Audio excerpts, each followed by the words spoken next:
हरे कृष्ण। प्यारा भक्त महानुभाव, यति बेला सारा विश्वले अत्यन्त विकराल स्थिति भोग्नु परेको छ। हामी श्री श्री राधा माधवको श्री चरणमा प्रार्थना निवेदन टक्र्याउन चाहन्छौँ कि सारा विश्वबाट जुन यो विपदपूर्ण स्थिति छ, यो विपदपूर्ण स्थिति उहाँहरूको कृपाले छिटोभन्दा छिटो समाप्त होस् र यो विपदको घडीमा आफ्ना आफन्तहरू र आफ्ना प्रियजनलाई गुमाउनु भएका ती सम्पूर्ण महानुभावलाई सहन सक्ने शक्ति उहाँहरूले प्रदान गर्नुहोस् भनेर पनि हामी प्रार्थना गर्न चाहन्छौँ। र जो पनि यस विपदको शिकार बन्नुभयो, आफ्नो जीवनलाई नै बिदाई गर्नुभयो, उहाँहरू सबैलाई पनि आफ्नो चरण कमलमा स्थान दिनुहोस् भनेर पनि राधा माधवको चरणमा हामी प्रार्थना निवेदन गर्न चाहन्छौँ। अंग्रेजीमा एक प्रसिद्ध भनाइ छ, consider every obstacle as stepping stones, अर्थात् प्रत्येक बाधा व्यवधानलाई फड्को मार्ने कड़ीका रूपमा लिऊ, बाधा व्यवधानसँग नात्यो। जब पनि हाम्रो जीवनमा दैववश प्रारब्धवश कुनै किसिमको बाधा व्यवधान आउँदछ भनेदेखि सर्वप्रथम हामी आत्तिनुहुन्न। प्रायःजसो मानिसहरू कुनै पनि बाधा व्यवधान आउँदछ त तुरुन्त आत्तिने गर्दछन्, तर सर्वप्रथम आत्तिने काम नगरौँ। त्यो बाधा व्यवधान मलाई अपग्रेड गर्नको लागि आइरहेको छ, हुनसक्छ मलाई कुनै महान शिक्षा प्रदान गर्नको लागि आइरहेको छ र त्यो बाधा व्यवधानलाई नै टेको बनाएर जीवनमा नयाँ आयाम प्राप्त गर्ने एउटा अवसरका रूपमा आइरहेको छ भनेर यस प्रकार हामीले स्वीकार गर्नुपर्दछ। जति पनि संसारमा महान महान महापुरुषहरू हुनुभयो, उहाँहरूको जीवनमा अत्यन्त भीषण बाधा व्यवधानहरू आए। जति पनि प्रसिद्ध व्यक्तिहरूको यदि हामी जीवन इतिहास खोतल्दछौँ भनेदेखि उहाँहरूको जीवनमा अधिकांश बाधा व्यवधानै छन्, तर ती सम्पूर्ण बाधा व्यवधानबाट उहाँहरूले प्रत्येक क्षण सिक्दै सिक्दै सिक्दै सिक्दै आफ्नो जीवनमा अपनाउँदै जीवन लक्ष्य प्राप्त गर्नुभयो, जीवनमा सफलता प्राप्त गर्नुभयो। त्यसकारणले गर्दाखेरि यी जति पनि बाधा व्यवधान विपदहरू छ, यी सम्पूर्ण विपदहरूलाई आफ्नो ठुलो शिक्षकको रूपमा लिनुहोस्। शास्त्रमा यस प्रकार उपदेश दिएको छ। अब यो जुन वर्तमान समयमा जुन विपद हाम्रो अगाडि खडा भइरहेको छ, यो विपदबाट हामीले के शिक्षा लिने त प्यारा भक्त सज्जन? यो विपदबाट हामीहरूले ठुलो शिक्षा लिन सक्दछौँ। नेपालीमा एक भनाइ छ, मान्छेले पढेर चेत्दैन, परेर चेत्छ।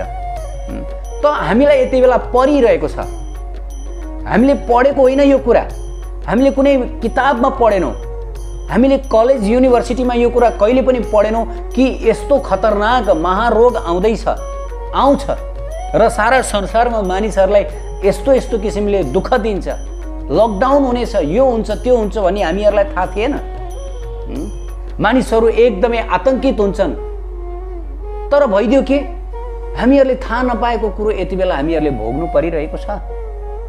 सो त्यसकारणले गर्दा जुन विपदपूर्ण स्थिति हाम्रो अगाडि निम्तिएको छ, यो विपदपूर्ण स्थितिबाट पनि अब हामीहरूले केही मूल्यवान शिक्षा प्राप्त गरौँ, सिकौँ।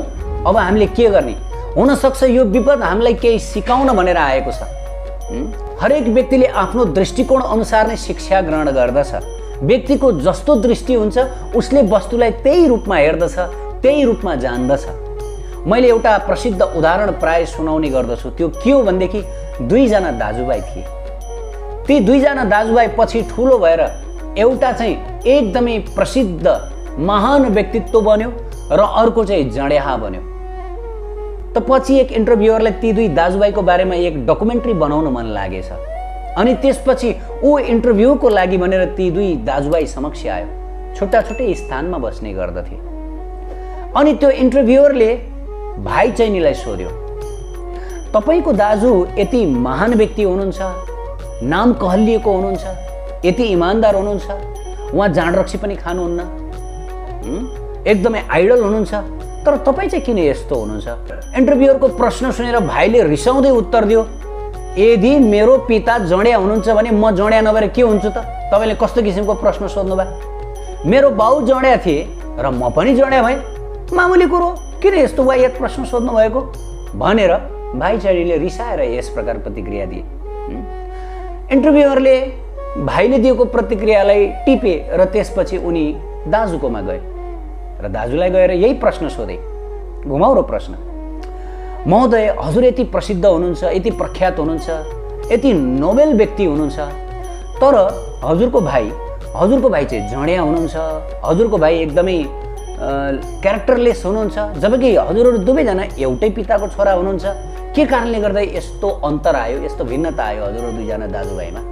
त्यसपछि दाजुले उत्तर दिए, विनम्र भएर नम्रतापूर्वक उत्तर दिए, महोदय जब मेरा पिता रक्सी पिएर आएर प्रत्येक दिन मेरी मातालाई भकुर्नुहुन्थ्यो, कुट्नुहुन्थ्यो, म यो दृश्य देख्दथेँ र मलाई भित्र पीडा हुन्थ्यो र मैले एउटा सङ्कल्प लिएको थिएँ। त्यो सङ्कल्प के हो भने, मेरा पिताले मेरी मातासँग यस्तो व्यवहार गर्नुभयो, ठिक छ, म मेरो जीवनमा यस्तो व्यवहार कसैसँग पनि गर्दिनँ। म यो रक्सी जीवनमा कदापि खान्न। मैले मेरो पिताबाट सिकेँ, मैले मेरो पितालाई गुरु माने। उहाँले रक्सी पिउनाले मेरो घरमा कति विपदहरू आए, कति कष्टहरू आए, ती कष्टहरूलाई मैले मेरो आफ्नै आँखाले देखेँ। त्यसकारण म त्यो जीवन चाहन्न, घृणा गर्दथेँ म त्यो जीवनलाई। त्यस कारणले गर्दाखेरि मैले जीवनमा रक्सी खाइनँ, मैले मेरो पिताको बाटो रोजिनँ। त यस प्रकार ती व्यक्तिले उत्तर दिए। रिपोर्टरले दुवै दाजुभाइको रिपोर्ट तयार गरे र पछि डकुमेन्ट्री बनाए। त यो कथाबाट हामीले के बुझ्नुपर्छ भन्दाखेरि, हरेक व्यक्तिले आफ्नो दृष्टिकोण जस्तो छ त्यही दृष्टिकोण अनुसार नै शिक्षा ग्रहण गर्दछन्। त त्यसै गरी यो जुन कोरोना महामारी छ, यो महामारीबाट पनि प्रत्येक व्यक्तिले शिक्षा उनीहरूको मन अनुसार, उनीहरूको दृष्टिकोण अनुसार ग्रहण गर्न सक्दछ। कतिपयलाई लागिरहेको होला के हो र यो कोरोना भनेको, यस्ता जाँदा त कति आउँछन् कति जान्छन्, यस्तासँग पनि डराउने हो। कतिपयलाई लागिरहेको होला होइन, भविष्यमा योभन्दा पनि विपद आउन सक्छ, त्यस कारणले गर्दा हामीहरूले पूर्व तयारी गर्नुपर्छ। र कतिलाई के लागिरहेको होला, कतिलाई के लागिरहेको होला, आफ्नो विचार अनुसार। तर प्यारा भक्त सज्जन, सब विचार आफ्नो ठाउँमा सही छ, तर त्योभन्दा पनि सही चाहिँ के हो भन्दाखेरि, किन कष्टम, अर्थात् किन यो कष्ट आइरहेको छ, हामी यो कष्ट चाहँदैनौँ, हामी यो दुःख चाहँदैनौँ, तर पनि यो दुःख किन बार बार हामीलाई आइरहेको छ, हो यो सबभन्दा ठुलो जिज्ञासा हो। हामी कष्ट चाहँदैनौँ, तर यो कष्ट आइरहेको छ, हामीलाई सताइरहेको छ। किन म यस्तो ठाउँमा छु जुन ठाउँमा मैले नचाहँदै पनि यस्ता किसिमका विपदहरू सहनु पर्दछ, र यी विपदहरूको अन्तिम मुक्ति कहाँ छ? हो, मानव बुद्धिले पत्ता लगाउनु पर्ने कुरा चाहिँ यो। वास्तवमा क्षणभङ्गुर समाधान, क्षणिक समाधान पत्ता लगाउनु मानव मस्तिष्कको उद्देश्य होइन। मानव मस्तिष्कको उद्देश्य भनेको त पर्मानेन्ट, अर्थात् सम्पूर्ण समस्याको परम समाधान खोज्नु। कहाँ छ यी सम्पूर्ण समस्याको समाधान? यी विपदहरू मैले नचाहँदै किन आइरहेका छन्, के कारणले आइरहेका छन्, र यी सम्पूर्ण विपदहरूबाट म एकैचोटि सदाको लागि कसरी मुक्त हुन सक्छु, हो यो जब हामी खोजी गर्दछौँ त्यसपछि यी सम्पूर्ण विपदहरूबाट मुक्ति मिल्दछ। मेरा शिक्षा गुरु श्रद्धेय पत्री प्रभुले प्रायजसो प्रवचनमा बताउने गर्नुहुन्थ्यो, यदि कसैले तिमीलाई ढोक्रामा खाँदेर कुट्दैछ भने सर्वप्रथम तिम्रो मनमा यो विचार उठ्नु पर्दछ कि म यो ढोक्राबाट कसरी उम्केर आफ्नो ज्यान बचाउँ, र जब तिमीले ज्यान बचाउँछौ त्यसपछि तिमीले विचार गर्नु पर्दछ किन मलाई त्यसले कुट्यो, किन मलाई त्यसले त्यसरी पिट्यो, त यो कुराको खोजी गर्नु पर्दछ। सो त्यसकारणले जुन यो विपद अहिले मानव समाजमा आइरहेको छ, यो कुनै नयाँ विपद होइन। यस्ता विपदहरू इतिहासमा पनि धेरैचोटि आएका थिए, आउँदैछन् र सधैँभरि आइरहनेछन्। किन भन्दा भगवत गीतामा त कृष्ण भगवानले बताउनु भयो कि यो संसार भनेको त विपदको ठाउँ हो। यहाँ पाइला पाइला पदम पदम यद विपदम न तेषम, प्रत्येक पाइलामा यहाँ विपद छ भनेर श्रीमद् भागवतमा बताइयो। त श्रीमद् भागवतमा यी सम्पूर्ण विपदको निराकरण पनि, परम निराकरण पनि बताइयो। त्यो परम निराकरण के हो? समाश्रिताय पद पल्लव प्लवम महत्पदम पुण्य यशो मुरारे भवाम्बुधिर्वत्स पदम परम पदम पदम पदम यद विपदम न तेषम। त भागवतजीमा यी सम्पूर्ण विपदहरूको परम निराकरण बताइएको छ। त्यो परम निराकरण भनेको के हो? समाश्रिताये पद पल्लव प्लवम महत्पदम पुण्य यशो मुरारे। अर्थात यदि कसैले भगवान श्री कृष्णको चरण कमलको आश्रय लिएको छ भनेदेखि यो पाइला पाइलामा विपद भएको भवसागर भनेको त एउटा बाछाले जुन कुल्चिएर बाछाको खुरले जुन जमिनमा बनाएको जुन खाडल छ त्यो खाडलमा जम्मा भएको पानी जति मात्रै हुन्छ। विशाल भवसागर, विपदको सागर भनिएको छ यो संसारलाई। विपदको सागर किन भनियो? सागरमा जलराशि अथाह हुन्छ। त्यसै गरी यो संसारमा विपद राशि अथाह छ। जहाँ पनि विपद छ, जुन ठाउँमा पनि दुःख छ, जुन ठाउँमा पनि कष्ट छ। विशेष गरी त्रिताप, आदि भौतिक, आदि आत्मिक, आदि दैविक, प्रकृतिबाट अनेक किसिमका कष्टहरू हामीहरूले झेल्नु परिरहेको छ। अनि त्यसै गरी अन्य जीव जन्तुहरूबाट पनि हामीहरूले कष्ट भोग्नु परिरहेको छ। अन्य मनुष्यबाट पनि कष्ट भोग्नु पर्दछ। त हाम्रो मनबुद्धिबाट पनि हामीहरूले कष्ट भोग्नु परिरहेको छ। त्यसै गरेर इन्द्रियहरूले पनि हामीलाई कष्ट दिइरहेका छन्। देवी देवताहरूबाट पनि हामीहरूले कष्ट भोगिरहेका हुन सक्दछौँ। अनेक चिजबाट हामीहरूले अनेक कष्टहरू भोगिरहेका छौँ। त्यस कारणले गर्दाखेरि यो संसारलाई विपदको सागर, भवसागर भनेर वर्णन गरियो। त यो सम्पूर्ण विपद सागरबाट एकमात्र उद्धारको बाटो भनेको अरू केही होइन, समाश्रिताये पद पल्लव प्लवम महत्पदम पुण्य यशो मुरारे। भगवान राधा कृष्णको यदि चरणाश्रयमा जब हामी पर्दछौँ त्यसपछि त यो सारा विपद, यो यति ठुलो विपद सागर त बाछाको खुरमा भएको पानी जति एकदमै सजिलैले नाग्न सक्ने हुन्छ। त्यो बाहेक अर्को कुनै उपाय छैन। र यो भन्नुको पछाडि एउटा विज्ञान छ। त्यो विज्ञान के हो भने जो व्यक्ति मुक्त भएको छैन उसले कसरी मुक्ति दिलाउन सक्दछ? त राधा कृष्ण उहाँ परम मुक्त हुनुहुन्छ। उहाँ भौतिक हुनुहुन्न। तपाईँ हामी जस्तो मर्ने, रोगले ग्रस्त हुने, यो संसारमा जो व्यक्ति रोगले ग्रस्त हुन्छ, आजकल सरकारले यत्रा लकडाउनहरू भए, यत्रा विपदहरू आए, तर कुनै सरकारले प्रजाहरूको सेवा गर्न सकिरहेका छैनन्। किन भन्दाखेरि हरेक व्यक्ति, चाहे सरकार होस् चाहे सरकारभन्दा बाहिर, हरेक व्यक्ति यो विपदमा मुछिएका छन्।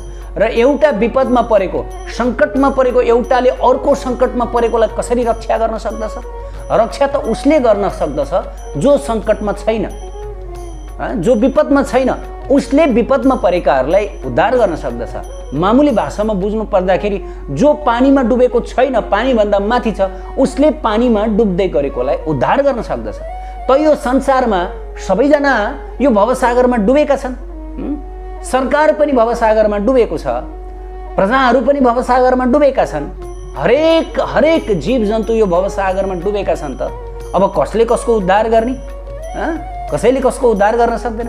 त उद्धारकर्ता यो भवसागरमा नडुबेको हुनुपर्छ। को भवसागरमा नडुबेको? भवसागरमा नडुबेको भनेको राधा गोविन्द।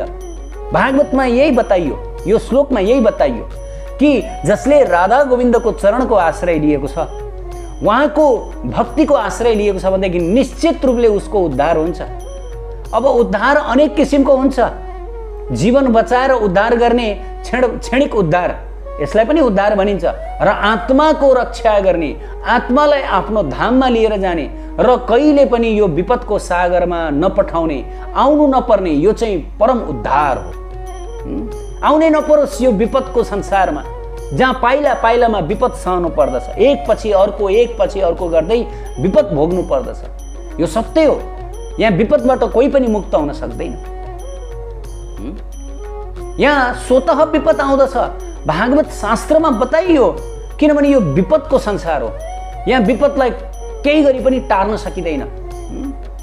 त्यस कारणले गर्दाखेरि बुद्धिमानी त्यो जहाँ यो संसारमै आउनु नपरोस्, भगवानको धाममा जानु पाइयोस्, भगवानको विपद रहित, सङ्कट रहित, आनन्द सच्चिदानन्दमय धाममा भगवानको दिव्य सेवामा संलग्न भएर बस्न पाइयोस्, नित्य निकुञ्जमा दिव्य प्रेमानन्दमा रहन पाइयोस्।